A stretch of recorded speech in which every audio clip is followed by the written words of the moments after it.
When I first met Rachel, she was the kind of woman who could silence a room just by walking in.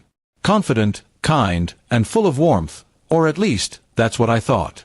We had been married for 3 years, and I truly believed that our relationship was built on trust and mutual respect.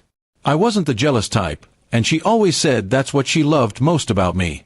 But everything changed one Friday night when she made a mistake that shattered every illusion I had about our marriage. We were lying in bed after a long week. She was half asleep, her phone buzzing on the nightstand. She ignored it, smiled, and turned toward me. Just as I was about to close my eyes, she whispered, "Good night, Mark." My heart froze. My name isn't Mark. It's Daniel.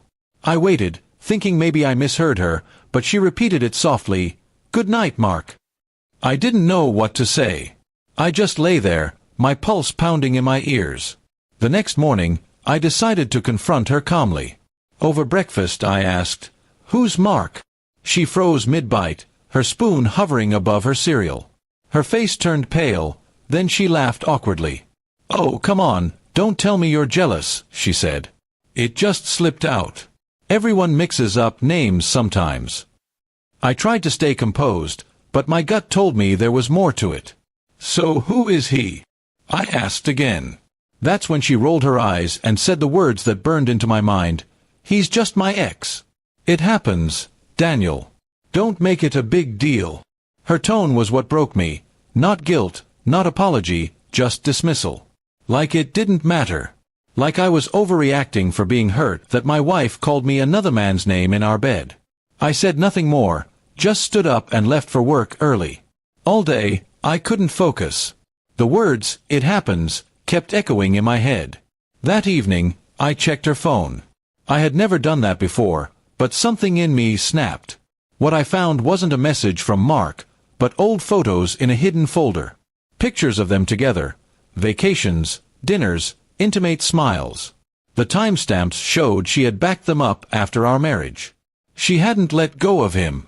It was like he still lived in her phone and her thoughts. I didn't confront her right away. Instead, I started my own quiet plan. I began gathering small details, her passwords, her social accounts, her routines. If she thought I was overreacting, I wanted her to see what true calm revenge looked like. I didn't shout or accuse.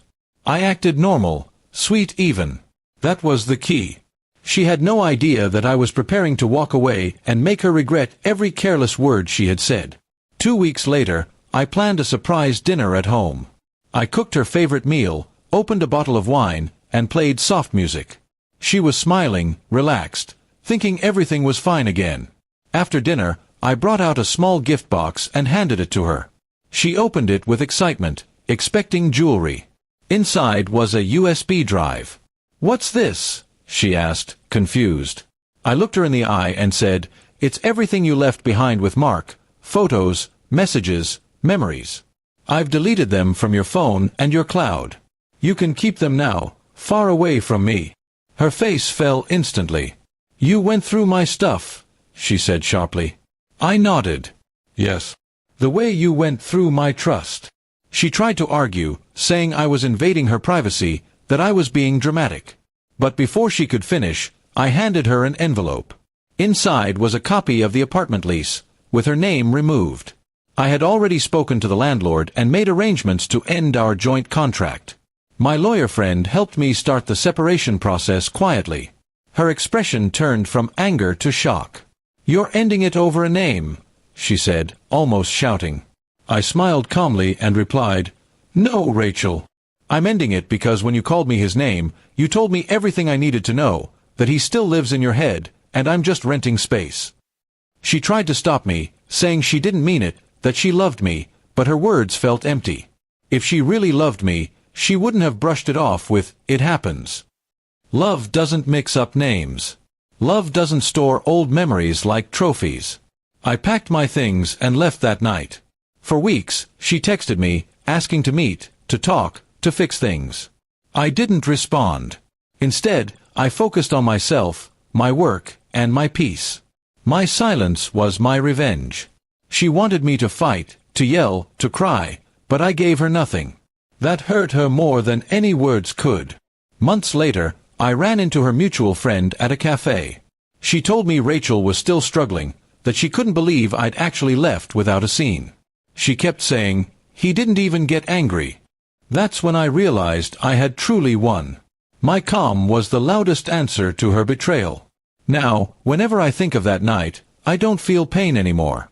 Just clarity. Sometimes revenge doesn't need shouting or destruction. Sometimes it's simply walking away so quietly that your absence screams louder than your presence ever did. Rachel once said mistakes happen. But some mistakes cost everything, and hers did.